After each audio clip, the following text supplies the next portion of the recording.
Hello students, Jai Hind all of you. Students, today we will go through the detailed explanation of our last poem from the poetry section of class 12th English. The name of the poem is Aunt Jennifer's Tiger, whose poet is Adrian Rich. Adrian Rich was born on 16th May 1929 and died on 27th May 2012. She was an American poet, essayist, and feminist. She talks about a woman's experiences in her married life.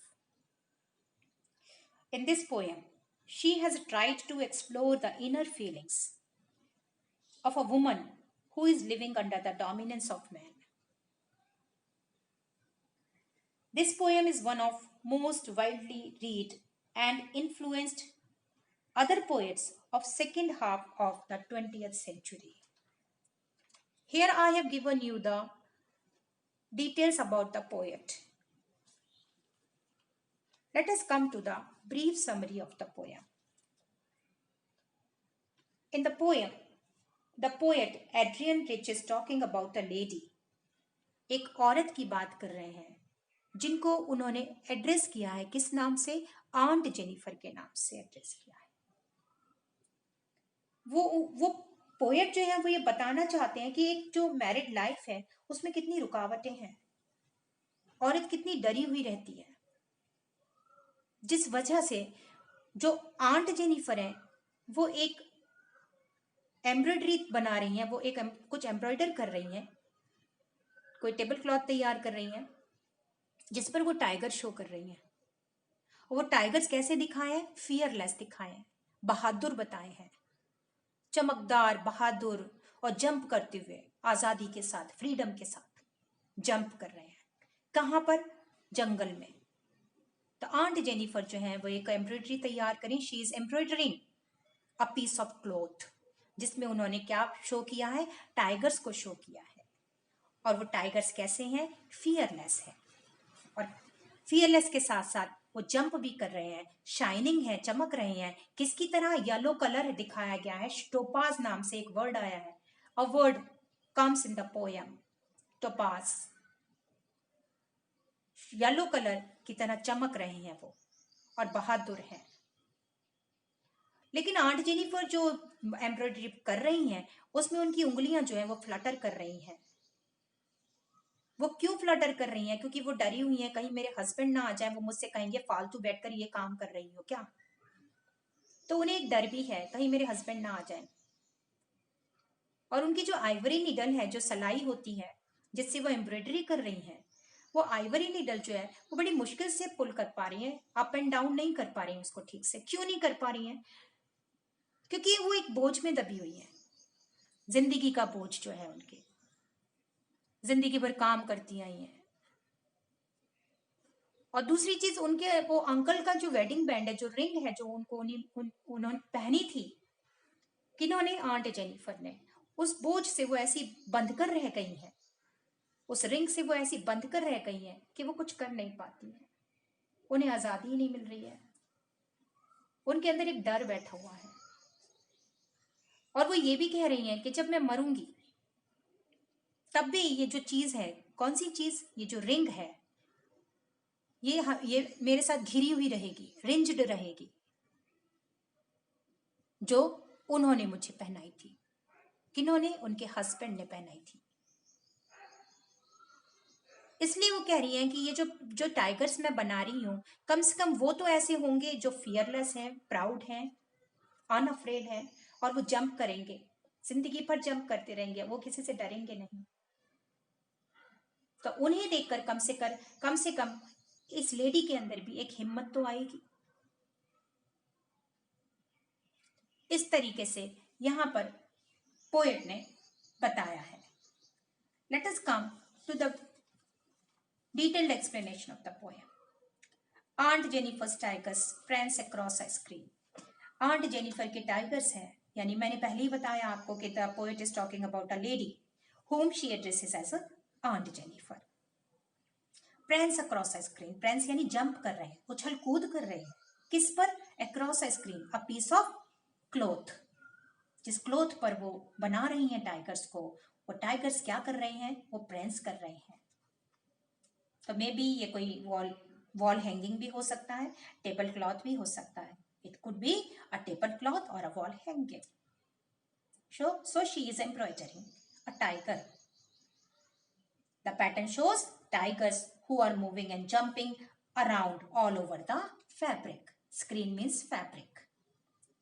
Bright topaz, denizens of a world of green. Topaz. I have underlined this word topaz. Topaz means it is a one type of yellow colour stone. जैसे हम diamond देखते हैं, diamond जो है वो भी एक stone ही है. इसी तरीके से ये टोपाज जो है वो येलो कलर होता है, एक पत्थर का. उससे उसको कंपेयर किया है. किसको? टाइगर्स को. टाइगर्स कैसे हैं? येलो कलर के हैं, टोपाज की तरह है. तो यहाँ पे जो फिगर ऑफ स्पीच यूज हो रही है वो मेटाफर है.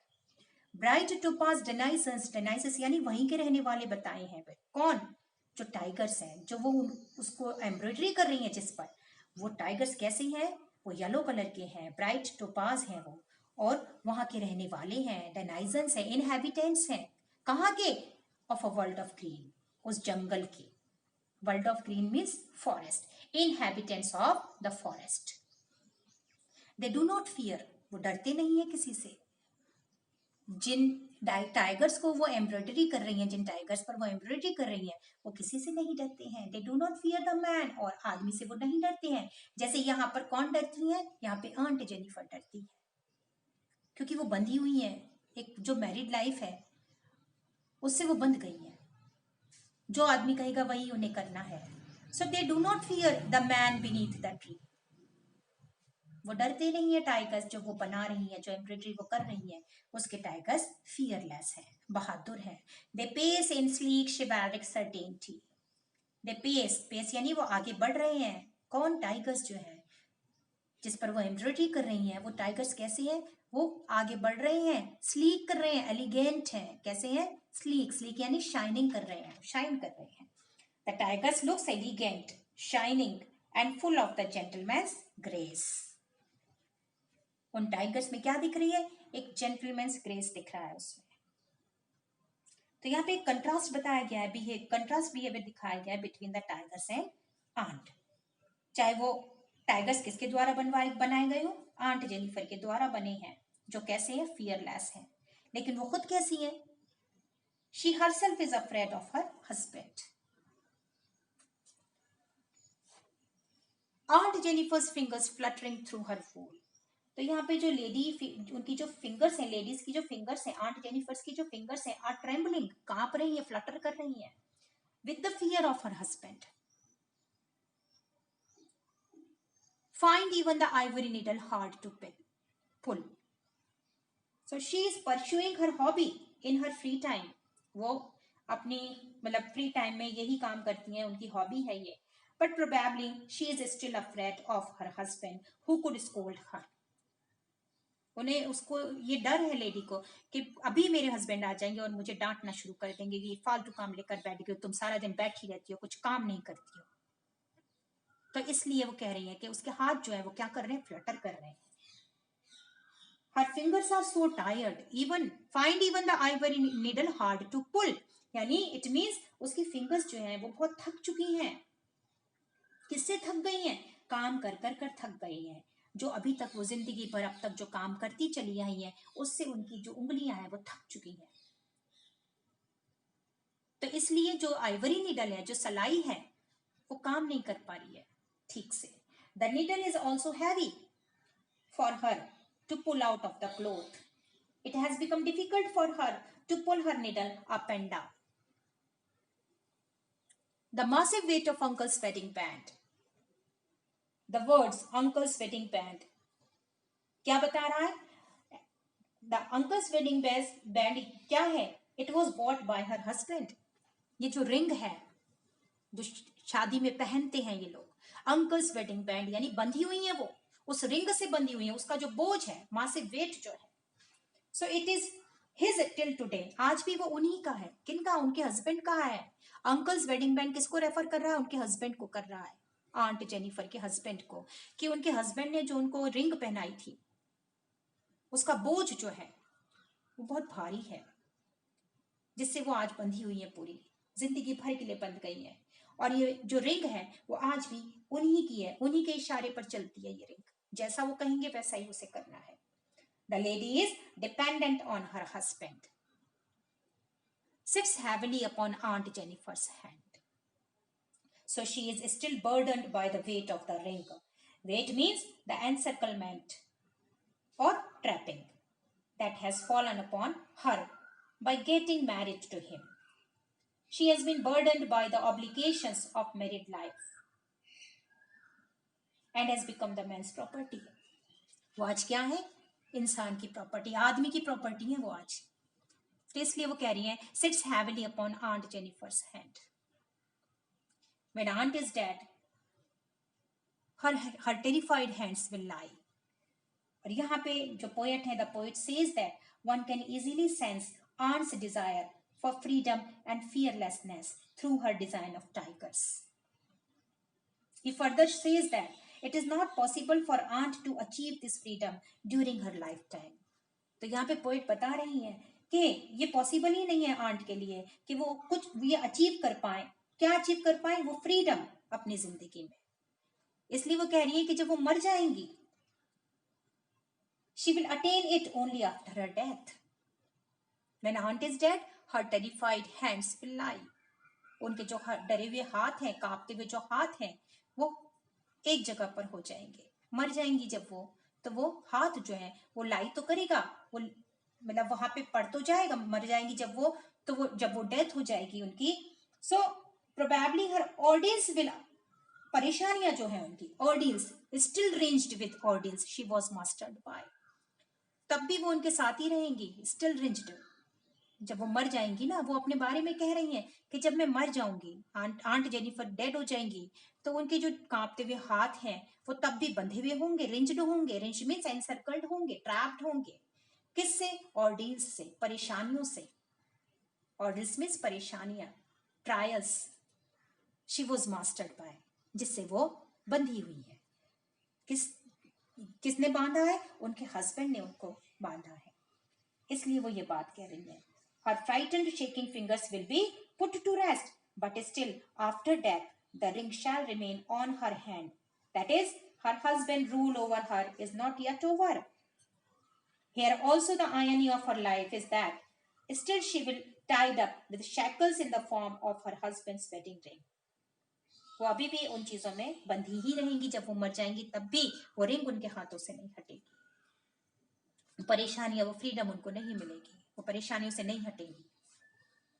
So after her death, her desire of freedom and fearlessness shall remain alive in these tigers which she has embroidered. The tigers in the panel that she made. Next line जो कह रही है, tigers in the panel, वो जो panel पे जो tigers बना रही हैं, पैनल आपने देखा होगा जैसे कैनवास पर हम पेंटिंग करते हैं, ऐसे ही वो टाइगर्स जो हैं वो एम्ब्रॉयडरी जिस पे कर रही हैं, वो that she made will go on prancing. वो क्या करते रहेंगे? वो तो उछल कूद करते ही रहेंगे, प्राउडली मूव करते रहेंगे वो। So after his death her desire of freedom and fearlessness shall remain alive. वो तो कम से कम जिंदा रहेगी इन दीज टाइगर्स, इन टाइगर्स में, विच शी हैज एम्ब्रॉयडर्ड, जो वो बना रही थी। विल गो ऑन प्रिंसिंग, वो उछल कूद करते रहेंगे प्राउडली और बिना डर के। So I have completed here the last poem of your syllabus. Come to the literary device. Number 1 is anaphora. Anaphora, we can see that the use of same words they in the 2 consecutive lines. So this is anaphora. दोनों line में consecutive lines में they का use हो रहा है। तो क्या है ये this is anaphora. Second is metaphor. Metaphor जो टोपाज वर्ड है उसको डिस्क्राइब किया गया है। येलो कलर है वो, और जिसको किससे कंपेयर किया है? टाइगर्स के साथ कंपेयर किया है। So it is metaphor. Next one is alliteration. F and P sound is repeating. Fingers fluttering and prancing proud. Fingers fluttering and prancing proud. So it means it is alliteration. The rhyming scheme in this poem is AABB. I hope you understood this poem. In the next lecture, we will go through the prose part. Thank you all of you.